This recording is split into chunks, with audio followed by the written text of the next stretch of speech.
তো শুরু করছি সংস্কৃতি কথায়। এটি প্রকাশিত হয় 1958 সালে। সংস্কৃতি কথা বলতে এখানে যে মোটামুটি 30টি প্রবন্ধ রয়েছে, প্রত্যেকটি প্রবন্ধের মধ্যে কোনো না কোনো ভাবে কিন্তু জীবনের উত্তরোত্তর পরিবর্তন, প্রগতি, তারপরে হচ্ছে মহৎভাবে বাঁচা, সুন্দরভাবে বাঁচা এবং মানবিক যে বিষয়গুলো, এই বিষয়গুলো কিন্তু এখানে পরিস্ফুট হয়েছে, যা হচ্ছে উত্তরোত্তর আমাদের মূল্যবোধকে জাগিয়ে তোলে। 30টি গ্রন্থের মধ্যে হচ্ছে কোনো না কোনোভাবে মানবিক বোধ, বিবেক বোধকে জাগ্রত করার চেষ্টা করেছে এবং সকলকে সংস্কৃতিবান হওয়ার চেষ্টা করিয়েছেন, সংস্কৃতির বৈশিষ্ট্যকে ধারণ করার চেষ্টা করতে বলেছেন। এই জন্যই কিন্তু এই পুরো প্রবন্ধ গ্রন্থের নামকরণ করা হয়েছে সংস্কৃতি কথা। আর এটি হচ্ছে রচনা করেছেন মোতাহার হোসেন চৌধুরী। মোতাহার হোসেন চৌধুরী সম্পর্কে না বললেই নয়, তিনি হচ্ছে একজন বাংলাদেশি লেখক। তিনি 1903 সালে নোয়াখালী জেলার কাঞ্চনপুর গ্রামে জন্মগ্রহণ করেন। পরবর্তীতে 1956 সালে মৃত্যুবরণ করেন। আর এই মোতাহার হোসেন ছিলেন মূলতই কর্মজীবনে তিনি সরকারি কলেজে অধ্যাপনা করেছেন। আর মোতাহার হোসেন চৌধুরীর অন্যতম একটা পরিচয় হচ্ছে তিনি বুদ্ধির মুক্তি আন্দোলনের অন্যতম প্রবক্তা, অন্যতম কাণ্ডারি বা কর্ণধার বলতে পারি। তো আসছি মূল আলোচনায়। তিনি এই প্রবন্ধ গ্রন্থে মোট 30টি প্রবন্ধ রচনা করেছেন। বুদ্ধির মুক্তি আন্দোলনের অন্যতম কাণ্ডারি হচ্ছে মোতাহার হোসেন চৌধুরী। এখন এই বুদ্ধির মুক্তি আন্দোলনটা কি? আবার বুদ্ধির মুক্তি আন্দোলনটা হচ্ছে, আমরা জানি 1926 সালে ঢাকায় প্রতিষ্ঠিত একটি সংগঠনের নাম হচ্ছে বুদ্ধির মুক্তি। 1926 সালে এই আন্দোলনের সূত্রপাত ঘটে।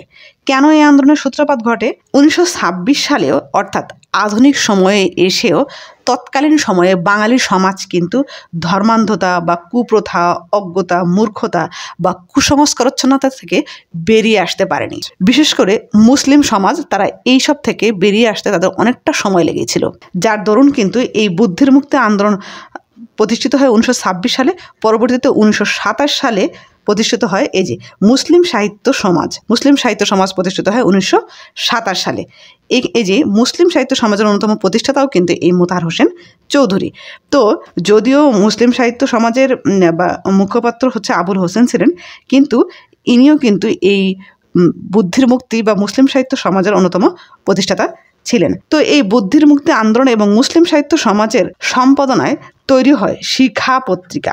মুসলিম সাহিত্য সমাজের যারা অন্যতম প্রবক্তা বা প্রতিষ্ঠাতা ছিলেন, তারা কিন্তু এই শিখা নামক পত্রিকাটি তৈরি করেন এবং এই শিখা পত্রিকায় তারা মূলতই সবসময় চেয়েছেন মুসলিম সমাজ যেন ধর্মান্ধতা, কুপ্রথা, অজ্ঞতা, মূর্খতা, কুসংস্কারচ্ছন্ন থেকে বেরিয়ে আসে। সেই দরুনে এই শিখা পত্রিকায় তারা লেখালেখি করত এবং এই শিখা পত্রিকার উপরেই কিন্তু লেখা থাকতো, জ্ঞান যেখানে সীমাবদ্ধ, বুদ্ধি সেখানে আড়ষ্ট, মুক্তি সেখানে অসম্ভব।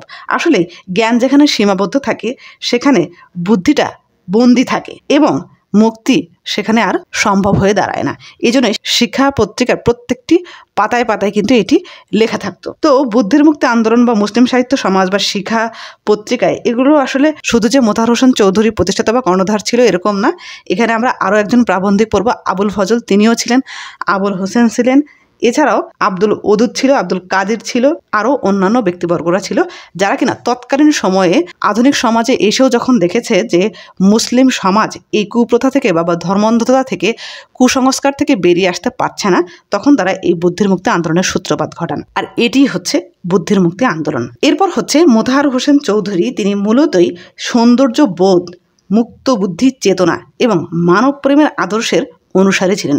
যেহেতু আমাদের মাস্টার্স মোতাহার হোসেন চৌধুরী নিয়ে মোটামুটি একটু আলোচনা করা হয়েছে যে আসলে তিনি কেমন প্রাবন্ধিক, তিনি মূলত যে একজন প্রাবন্ধিক, তার প্রবন্ধের মূল বিষয়বস্তুগুলো কি, অথবা দেখা যাচ্ছে তিনি যে বুদ্ধির মুক্তি আন্দোলনের সাথে সম্পৃক্ত, কেন সম্পৃক্ত, বুদ্ধির মুক্তি আন্দোলনটা কি, এই প্রসঙ্গগুলো কিন্তু আপনারা মোতাহার হোসেন চৌধুরীর সাথে দিয়ে দিতে পারেন। এরপর হচ্ছে তিনি তার প্রবন্ধে ধর্ম, দর্শন, বিজ্ঞান, সাহিত্য, বিশেষ করে রাজনীতি, ধর্মীয় জাতীয়তাবোধ, এই দুটি বিষয় বিশেষভাবে স্পষ্ট করেছেন। এটা হচ্ছে আমরা মোটামুটি দিলাম হচ্ছে মোতাহার হোসেন চৌধুরীর যে একটা পরিচয়। সেটি সবচেয়ে ব্যতীত বিষয় হচ্ছে তার যে এই সংস্কৃতি কথা এত সুন্দর একটি প্রবন্ধ গ্রন্থ, সেটি মূলত প্রকাশিত হয় মোতাহার হোসেন চৌধুরী মারা যাওয়ার 2 বছর পরে, যে 1956 সালে তিনি মৃত্যুবরণ করেছেন, কিন্তু 1958 সালে এই সংস্কৃতিকতা প্রবন্ধটি রচিত হয়েছে এবং সাড়া ফেলেছে। এরপরে আমরা দেখব সংস্কৃতি কথা এই প্রবন্ধটি। আসলে এখানে যতগুলো প্রবন্ধ রয়েছে সবগুলো প্রবন্ধই কিন্তু অনেক বড় বড় প্রবন্ধ, বিষয়টি এরকম না। এক পাতারও একটা প্রবন্ধ রয়েছে, যেমন জীবন ও বৃক্ষ, এটি 1-1.5 পাতার একটা প্রবন্ধ, কিন্তু সংস্কৃতির কথা এই প্রবন্ধটি কিন্তু মোটামুটি একটু বড় এবং একটু আমাদের কাছে জটিল লাগে। তো দেখা যাচ্ছে যে সংস্কৃতির কথা প্রবন্ধে যে আলোচনাগুলো করেছি আমি, সেটা হচ্ছে মূল বিষয়বস্তু দিয়ে রেখেছি আসলে কার সাথে কার সম্পর্ক এবং ধর্ম এবং সংস্কৃতির সাথে যে একটা কনফ্লিক্ট ব্যাপার রয়েছে, এই ব্যাপারটা এখানে সুস্পষ্ট করেছি। সংস্কৃতি কথায় এটি মূলত সংস্কৃতি কথা প্রবন্ধের অন্তর্গত, মানে সংস্কৃতি কথা নামক প্রবন্ধ গ্রন্থ থেকে সংস্কৃতি কথা নেওয়া হয়েছে। এর মূল বিষয়বস্তু কি? মূল বিষয়বস্তু হচ্ছে ধর্ম ও সংস্কৃতি যে দুটি আলাদা প্রক্রিয়ার, তা তিনি সুন্দর এবং সুস্পষ্ট রূপে উপস্থাপন করেছেন। এছাড়াও তিনি সংস্কৃতির সাথে সঙ্গতি রেখে সংস্কৃতির সাথে যে ধর্মের একটা সম্পর্ক রয়েছে সেটি দেখিয়েছেন, সেটা কনফ্লিক্ট নাকি কমপ্লিমেন্ট সেটা দেখিয়েছেন। এছাড়াও সংস্কৃতির সাথে নারীর সম্পর্ক রয়েছে সেটি দেখিয়েছেন। সংস্কৃতির সাথে মূল্যবোধের যে একটা সম্পর্ক রয়েছে সেটি দেখিয়েছেন। সংস্কৃতির সাথে সংস্কার মুক্তির যে সম্পর্ক কীরকম সেটি দেখিয়েছেন। সংস্কৃতির সাথে প্রগতির সম্পর্ক রয়েছে সেটি দেখিয়েছেন। সংস্কৃতির সাথে সভ্যতার সম্পর্ক, এই বিষয়গুলো তিনি দেখিয়েছেন। আপনারা যারা নিবন্ধনের জন্য দেখছেন তারা অবশ্যই এই মূল পয়েন্টগুলো অবশ্যই নোট করে রাখবেন, এবং যারা মাস্টার্সের জন্য দেখছেন তারাও এই মূল পয়েন্টগুলো দেখে লিখে রাখবেন। কেননা তিনি মূলতই সংস্কৃতির সাথে কার কনফ্লিক্ট সম্পর্ক বা কমপ্লিমেন্ট সম্পর্ক এগুলো তিনি সুস্পষ্ট করেছেন, এবং সংস্কৃতিবান মানুষ কীরকম হয় এবং ধর্মের মানুষ কীরকম হয় সেগুলো দেখিয়েছেন। সংস্কৃতিবান হতে গেলে কি কি উপায় লাগে এবং সংস্কৃতিবান মানুষের কার্যক্রম কীরকম সেগুলো তিনি দেখিয়েছেন।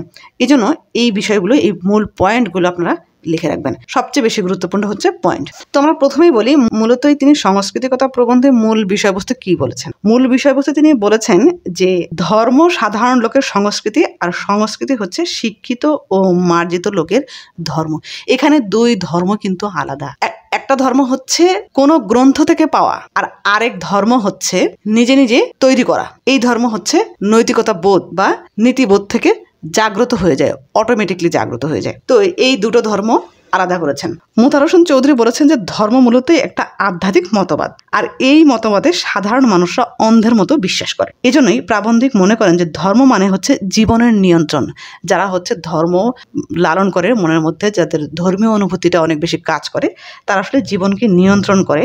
আর এই নিয়ন্ত্রণের মূলে যে একটা পুরস্কার রয়েছে, সেই পুরস্কারের আশায় তারা হচ্ছে বৈরাগ্য সাধনায় সাধিত করে। আসলে এই ধর্ম মূলতই চায় মানুষকে পাপ থেকে, পতন থেকে রক্ষা করতে। তবে ধর্ম কিন্তু মানুষকে বিকশিত করে না। মূলত ধর্ম কিছু নিয়ম কানুন মেনে চলার একটা প্রক্রিয়া মাত্র। একটা ধার্মিক মানুষ নিজে থেকে কোনো কিছু আবিষ্কার করতে পারে না বা বিকশিত করতে পারে না।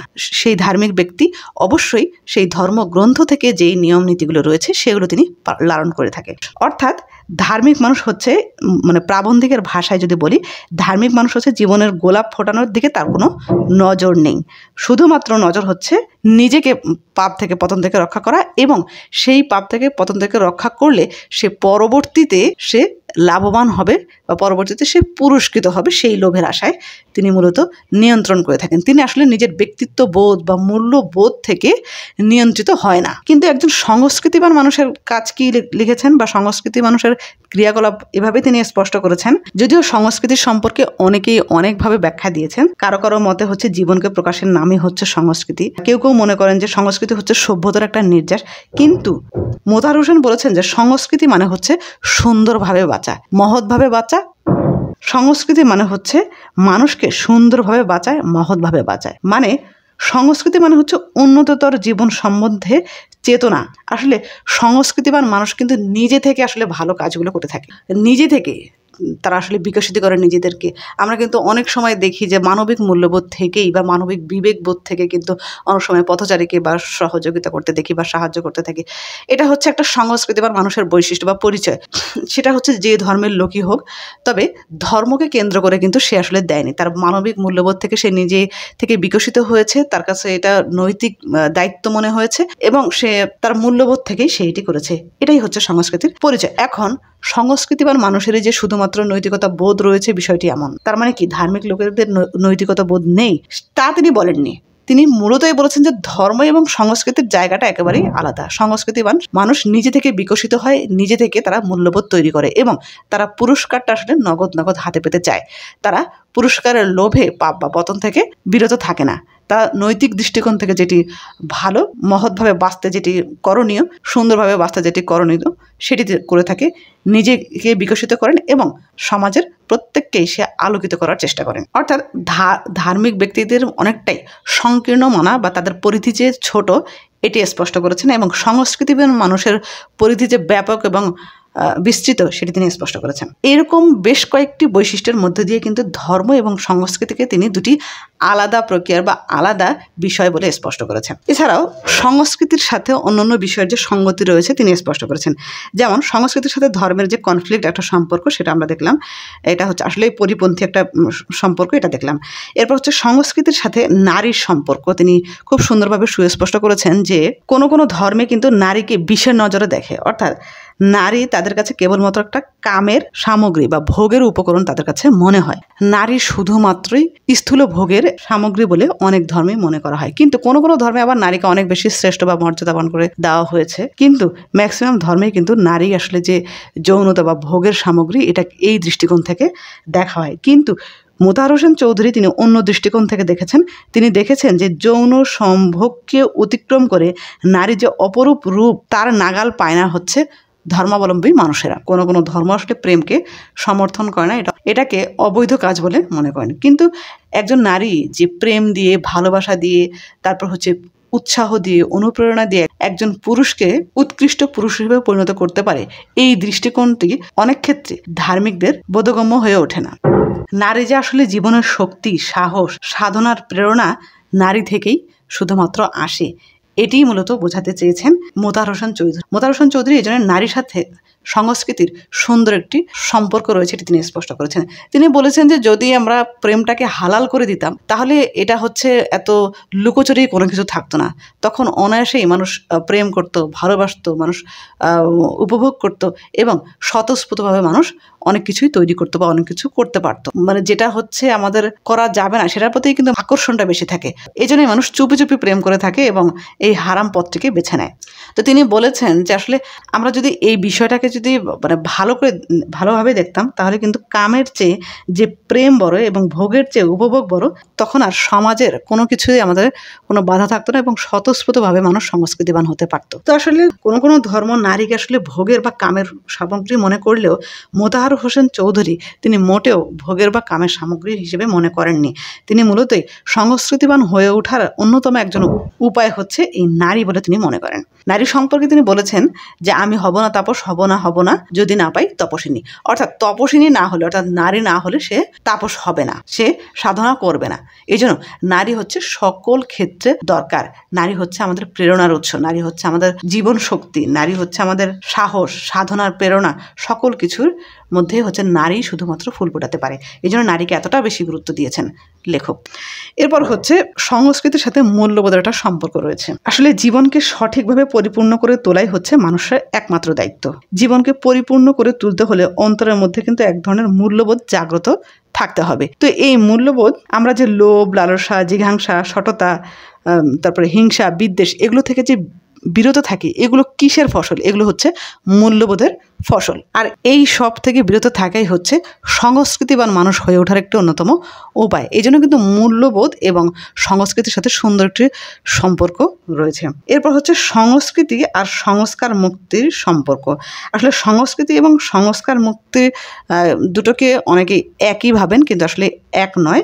সংস্কৃতি হচ্ছে বড় ভাই আর এ হচ্ছে ছোট ভাই। সংস্কৃতি আসলে অনেকগুলো বিষয়কে নিয়েই তৈরি হয়। সংস্কৃতির একটি অংশ হচ্ছে সংস্কার মুক্তি। সংস্কার মুক্তি ছাড়াও কিন্তু সংস্কৃতি হতে পারে, কিন্তু মূল্যবোধ ছাড়া কিন্তু আবার সংস্কৃতি হবে না। সংস্কার মুক্তি হচ্ছে জীবনের বা সংস্কৃতির একটি অংশ।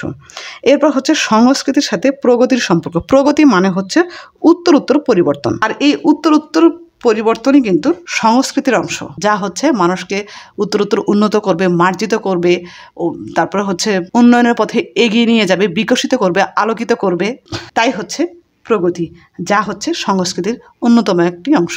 এরপর হচ্ছে সংস্কৃতির সাথে সভ্যতা। সভ্যতা কিন্তু খুব সুন্দর একটি জিনিস। সভ্যতা হচ্ছে সংস্কৃতি বা কালচার, যা সৌন্দর্য সৃষ্টি করে। আর এই সংস্কৃতির একটি মুদ্রার এপিড বা ওপিড বলেছেন মোতাহার হোসেন চৌধুরী। সংস্কৃতির এপিড ওপিড হচ্ছে প্রগতি এবং সভ্যতা।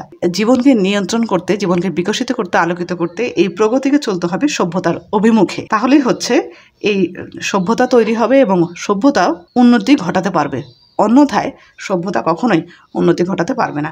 এই জন্য হচ্ছে সংস্কৃতির সাথে প্রগতি এবং সভ্যতা কিন্তু ওতপ্রোতভাবে জড়িত। এছাড়াও মোতাহার হোসেন চৌধুরী কিন্তু সংস্কৃতিবানদের দায়িত্ব এবং কর্তব্য সম্পর্কে আলোচনা করেছেন এবং সংস্কৃতিবান মানুষ হয়ে ওঠার উপায়গুলোও তিনি বলে দিয়েছেন। সংস্কৃতিবানদের কর্তব্য কি কি? প্রথমে হচ্ছে সংস্কৃতিবানদের কর্তব্য হচ্ছে সংস্কার মুক্তি করা, সংস্কার করা। সংস্কৃতিবান লোকেরা সবচেয়ে বেশি ঘৃণা করে হচ্ছে অন্যায় এবং নিষ্ঠুরতাকে। ব্যক্তির ভেতরের আমিকে সুন্দর করে তোলাই হচ্ছে সংস্কৃতিবানের কর্তব্য। ব্যক্তির আমিকে যদি সে সুন্দর করে তুলতে পারে তাহলে সে অটোমেটিকলি অন্যজনকে বিকশিত করতে পারবে বা আলোকিত করতে পারবে। এবং সংস্কৃতিবানের অন্যতম কর্তব্য হচ্ছে মূল্যবোধ উত্তরোত্তর বৃদ্ধি করা। প্রধান দায়িত্ব হচ্ছে মূল্যবোধ অর্জন করা। তো এগুলো হচ্ছে মানে এই যেই বৈশিষ্ট্যগুলো আমরা বললাম, এগুলো হচ্ছে একজন সংস্কৃতিবান মানুষের আদর্শই হবে এই বিষয়গুলোকে মেনে চলা। নারীদের সম্পর্ক, মূল্যবোধ উত্তরোত্তর বৃদ্ধি করা, সংস্কার মুক্তি করা, প্রগতি বা সভ্যতার মধ্যে যেটা সূক্ষ্ম একটি সম্পর্ক রয়েছে বা অন্যায় বা নিষ্ঠুরতাকে পরিহার করা, নিজের জীবনকে সুন্দরভাবে আদর্শভাবে বিকশিত করা, এগুলো হচ্ছে সংস্কৃতিবানদের দায়িত্ব বা কর্তব্য। আর সংস্কৃতিবান হয়ে ওঠারও অনেক উপায় তিনি বলে দিয়েছেন, যদিও সুনির্দিষ্ট ধরাবাঁধা পথ নেই, কিন্তু তারপরে কিছু কিছু বিষয় তিনি বলে দিয়েছেন। তিনি বলেছেন যে কাউকে অনুসরণ না করে কালচার্ড হওয়া বা সত্যিকারের সংস্কৃতি কর্মের উদ্দেশ্য নয়। লেনিন হোক, যিশু হোক, কার্ল মার্কস হোক, যেই হোক না কেন, কাউকে অনুসরণ করে নেয়। প্রত্যেকের ভিতরেই কিন্তু এক একটা ব্যক্তিত্ব রয়েছে, প্রত্যেকের ভিতরেই কিন্তু এক একটা নিজস্ব সত্তা রয়েছে। কেউ কিন্তু চাইলেই সে কিছু একটা হতে পারবে। কেউ কিন্তু চাইলেই সে যদি চিন্তা করে যে আমি এই ভালো কাজটি করব, বা আমি নিজে থেকে একটা উদ্যোক্তা হব, আমি নিজে থেকে একটা ভালো একটা সংগঠন তৈরি করব, আমি নিজে থেকে একটা পরিকল্পনা করব, সুন্দরভাবে কন্ট্রোল করব নিজেকে। কেউ যদি নিজে থেকে চায় যে আমি নিজে থেকে কিছু হব, সে অবশ্যই হতে পারবে। তার নিজের সত্তা দিয়ে কিন্তু সে হতে পারবে। এই জন্য প্রত্যেকটা মানুষের কিন্তু নিজের একটা সত্তা রয়েছে এবং সেই সত্তা থেকে সে অনেক কিছুই করতে পারবে। সেই সত্তাটাই শুধুমাত্র খুঁজে বের করতে হবে এবং সেই সত্তা অনুযায়ী কাজ করতে হবে। তাহলেই কিন্তু সংস্কৃতিবান হওয়া যাবে। নিজের পথটি নিজেই তৈরি করে নিতে বলেছেন কবি। অর্থাৎ তিনি বলেছেন, মার্জিত, শিক্ষিত, রুচিবান মানুষের জীবনের অলংকার ও অহংকারই হচ্ছে সংস্কৃতি। সংস্কৃতি কোনো মতবাদ বা দর্শন নয়। সংস্কৃতি হচ্ছে একটা উপলব্ধির বিষয় বা অনুভবের ব্যাপার, যা দিয়ে খুব সহজেই আমরা নিজ এবং সমাজকে নিয়ন্ত্রণে রাখতে পারি। অর্থাৎ জীবনকে খুব সহজেই সুন্দর করে, মহৎ করে বাঁচাতে পারি। মূল্যবোধ সম্পর্কে তার অবশ্যই ধারণা থাকতে হবে। মূলত ধর্ম, প্রগতি, সভ্যতা, মূল্যবোধ, নারী, এই সকল কিছুই কিন্তু সংস্কৃতির অঙ্গ বা উপায় বলা হয়েছে। তিনি সবশেষে বলেছেন যে জীবনের মূল্যবোধ সৃষ্টি এবং জীবনকে বর্জন করে নয়, বরং ভালোবেসে সমৃদ্ধ করাই হচ্ছে সংস্কৃতির চর্চার উদ্দেশ্য। যদি তা সম্ভব হয় তবে ধর্ম, প্রগতি ও সভ্যতা উত্তরোত্তর সমৃদ্ধি লাভ করতে পারে। এরপর হচ্ছে সংস্কৃতি ও ধর্মের মধ্যে পার্থক্য। এটা শুধু জাস্ট দিয়ে রেখেছি, এটা হচ্ছে যারা মাস্টার্স পরীক্ষা দেবেন তাদের জন্য অনেক বেশি গুরুত্বপূর্ণ। এই শখটা দিয়ে আসতে পারেন এবং যারা নিবন্ধনধারী রয়েছেন তারা কিন্তু অবশ্যই এই শখটা দিয়ে আসবেন। যদিও সিলেবাস চেঞ্জ হওয়ার পরে 18তম নিবন্ধনে এটি আসেনি, তবে 19তম আসতেও পারে, এটাই স্বাভাবিক। কোনো না, শুধু 18 বা 19তম নিবন্ধন বলে কোনো কথা নয়। নিবন্ধনের সিলেবাস থেকে ধরাবাঁধা নির্দিষ্ট একটা সিলেবাস দিয়ে দিয়েছে। তো এই সিলেবাসের প্রত্যেকটি প্রবন্ধ বা প্রত্যেকটি গল্প, উপন্যাস, নাটক সকল কিছু সম্পর্কেই ধারণা রাখা উচিত। একটি কথায় এই প্রবন্ধ থেকে আসলে সেটা মাস্টার্স হোক বা নিবন্ধন হোক বা যে কোনো লিখিত পরীক্ষা হোক, এই চিত্র আপনাদের, এই শখ আপনাদের দিয়ে আসতে হবে। শখের যখনই শখ দেখবে, টিচারের মানে ধারণাটাই সুন্দর হয়ে উঠবে যে না, আপনি সত্যি কিছু লিখেছেন। তো যাই হোক, আমি ধর্মকে জাস্ট বললাম, এই যে আলোচনাগুলো করলাম, এই আলোচনাগুলোই কিন্তু এখানে জাস্ট করা হয়েছে। তারপর একটু দেখাচ্ছি, ধর্ম সাধারণ লোকের কালচার, আর কালচার হচ্ছে শিক্ষিত ও মার্জিত লোকের ধর্ম। ধর্মের সংজ্ঞা পরিধি তুলনামূলক ক্ষুদ্র, আর সংস্কৃতি বা কালচারের সংজ্ঞা পরিধি তুলনামূলক ব্যাপক ও বিস্তৃত। ধর্ম হচ্ছে গোষ্ঠী কেন্দ্রিক, কোনো একটা নির্দিষ্ট গোষ্ঠী কিন্তু এই ধর্মটাকে পরিচালনা করেন বা ধর্মটাকে লালন করেন। কিন্তু সংস্কৃতি হচ্ছে ব্যক্তিকেন্দ্রিক। সংস্কৃতি হচ্ছে ব্যক্তিকেন্দ্রিক। সংস্কৃতি হচ্ছে নিজেকে আসলে বিকশিত করতে চায়, আলোকিত করতে চায় এবং পরবর্তীতে এই সংস্কৃতি আসলে পুরো সমাজটিকে বিকশিত বা আলোকিত করতে চায়। এই জন্যই সংস্কৃতি হচ্ছে ব্যক্তিকেন্দ্রিক, নিজেকে বাঁচা বা মহৎভাবে বাঁচা, সুন্দরভাবে বাঁচা, এই পথে হেঁটেই তারা হচ্ছে আলোকিত করতে চায়। এরপর হচ্ছে ধর্ম মানুষকে মূলত পঙ্গু করে, কিছু সুনির্দিষ্ট নিয়ম, ধরাবাঁধা নিয়ম আসলে মানুষকে পঙ্গু করে দেয়, কিন্তু সংস্কৃতি মানুষকে অনেক বেশি উদার করে। সংস্কৃতিবান আর ধর্ম মানুষকে আপন অনুশাসন দ্বারা গৃহবন্ধনে আবদ্ধ রাখে, কিন্তু সংস্কৃতি মানুষকে সুন্দরভাবে মহৎভাবে বাঁচাতে শেখায়। ধার্মিক ব্যক্তি তার কৃতকর্মের জন্য মৃত্যুর পর অপেক্ষা করে, আর সংস্কৃতিবান মানুষ তার কৃতকর্মের ফল হাতে নাতে পেয়ে থাকেন। তাকে মৃত্যুর পর আসলে যে পুরস্কৃত হবে এই আশায় তাকে থাকতে হয় না। ধার্মিক ব্যক্তির স্বর্গ তৈরি করে ধর্ম প্রবর্তকেরা, আর সংস্কৃতিবান ব্যক্তি তার নিজের স্বর্গ মর্তের মাটিতে সে নিজেই তৈরি করতে পারে। ধর্ম ইন্দ্রিয় সাধনের পরিপন্থী, আর ইন্দ্রিয় হচ্ছে পঞ্চপ্রদীপ, যেটা জীবন সাধনার অপর নাম হচ্ছে সংস্কৃতি। সংস্কৃতি মানুষ হচ্ছে চোখ, নাক, কান। আসলে চোখ এবং কানকে কিন্তু মোতাহার হোসেন চৌধুরী সংস্কৃতিকতা প্রবন্ধে অনেক বেশি গুরুত্ব দিয়েছেন। চোখকে আসলে ছবির সাথে তিনি কল্পনা করেছেন। এভাবে কিন্তু পঞ্চ ইন্দ্রিয়ের মধ্য দিয়ে আসলে যে মানুষ সংস্কৃতিবান হয়ে ওঠে, মানুষ যে মূলতই নিজের বিবেকবোধ, মূল্যবোধ জাগ্রত করতে পারে, মানুষ যে বিকশিত হতে পারে, আলোকিত হতে পারে, এই জন্য পঞ্চ ইন্দ্রিয়কে অনেক বেশি গুরুত্ব দিয়েছেন মোতাহার হোসেন চৌধুরী সংস্কৃতিকতা প্রবন্ধে।